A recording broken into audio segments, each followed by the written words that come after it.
అందరికీ జేబీఎం. మనం దందరపల్లి మండల కేంద్రంలో ఉన్నటువంటి బస్టాండ్లో ఉన్నాం.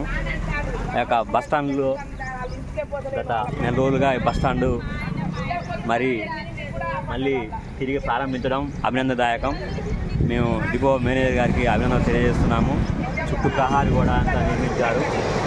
అయితే ఇక్కడ బస్టాండ్లో నైటు ప్రయాణికులకు లైట్లు లేవు. అలాగే మీరు చూస్తున్నటువంటి ఆ యొక్క పురుషుల మరుగుదొడ్లలో తలుపులు లేవు. అలాగే వాటర్ ఫెసిలిటీ లేక చాలా ఇబ్బంది పడుతున్నారు.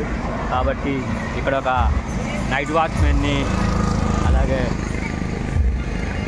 ఇతరత్ర ఎవరైతే అధికారులు బస్టాండ్లో ఉండాలనో వారి అందరినీ నియామకం చేసి ఈ యొక్క బస్టాండ్ను చుట్టూ కూడా బురదమయమైంది. వర్షాకాలం యొక్క బురద కూడా మీరు చూస్తున్నారు. ఆ బురద కూడా బస్సులు, ఎక్స్ప్రెస్ బస్సులు, డీలక్స్ ఇట్లా అన్నీ దిగబడుతున్నవి. అలాగే సూర్యాపేట బస్సులు కానీ కొన్ని బస్సులు ఇంకా ఇక్కడికి రావట్లేదు.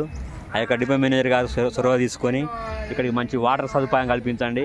అలాగే బస్టాండ్లో మంచి లైటింగ్ ఫెసిలిటీస్, అలాగే చైర్లు, ఒక నైట్ వాచ్మెన్ని కానీ ఇంకా ప్రభుత్వ అధికారిని నియమించండి.